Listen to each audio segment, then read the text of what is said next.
As you may recall, the concept of co-creation was part of the original plan of the Creator when souls were first created in the mind of God to be companions and creative associates. When some souls rebelled and took flight from the source, the physical universe provided an opportunity for the rebellious souls to experience the full extent of the apparent separation. Yet the capacity for co-creation was not forfeited.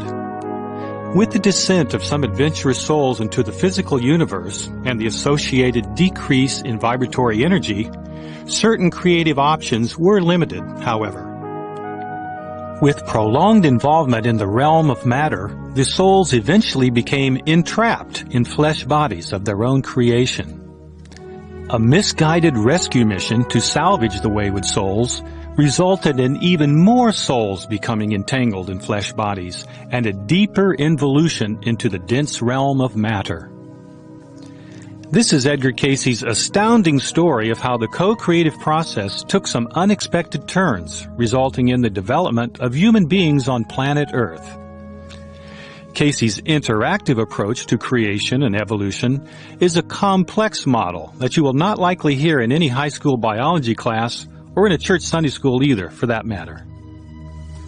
Imagine waves of souls exploring the physical universe and eventually finding their way to our solar system with its hospitable planets, including planet Earth. These disembodied spirits may have been like tourists venturing forth into an exotic tropical paradise.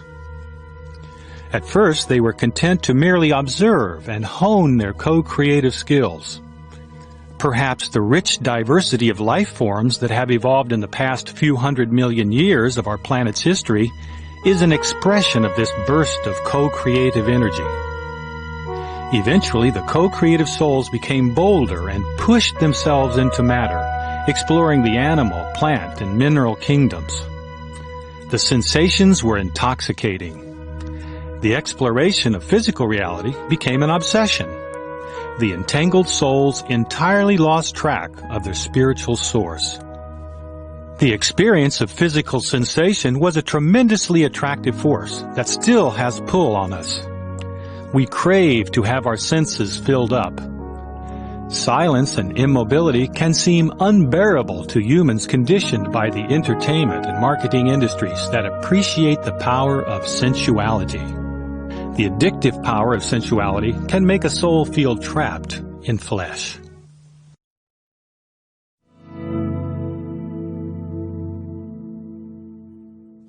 With this very brief introduction to how souls may have become embodied in human forms, let us now turn to the scientific model of human origins for a comparison with Cayce's version. The underlying assumption is that modern humans are simply sophisticated animals, descended, in an evolutionary sense, from other, more primitive animals. There is a continuous biological thread connecting modern human beings with pre-human animals, which in turn can be traced back in an unbroken line to the simple organic molecules of the primordial soup.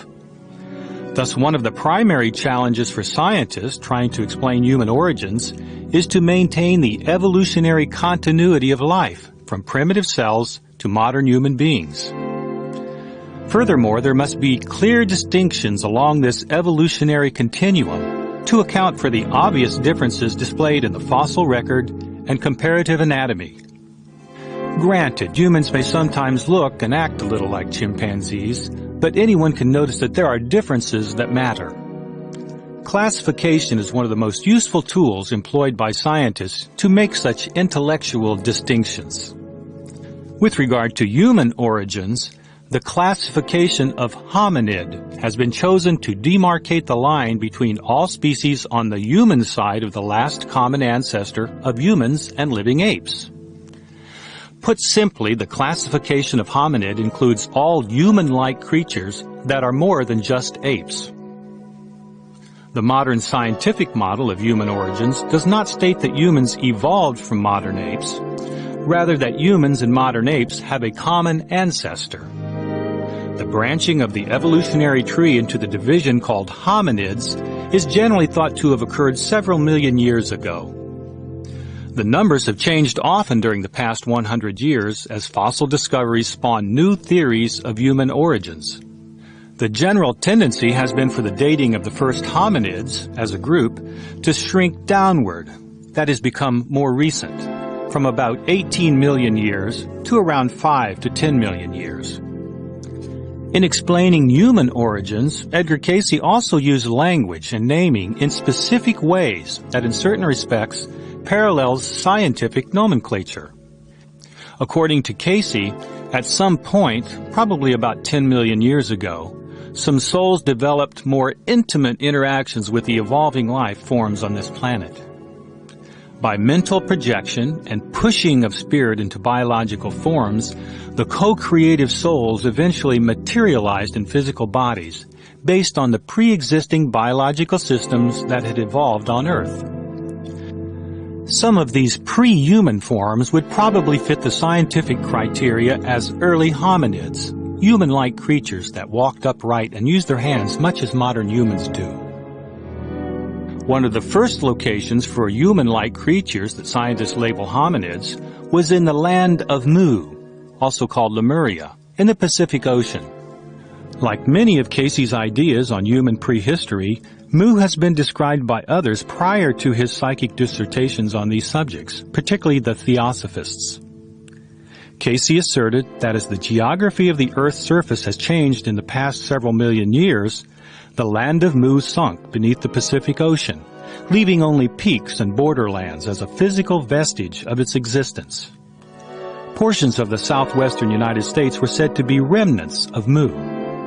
With this in mind, consider one of Cayce's readings that describes a past life of a woman living 10 million years ago in what is now the northwestern portion of New Mexico.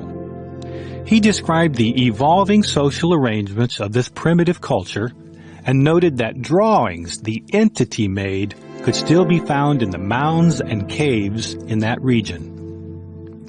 If Cayce's account is valid, it would certainly be a remarkable example of a hominid cave drawing, awaiting discovery by a modern anthropologist.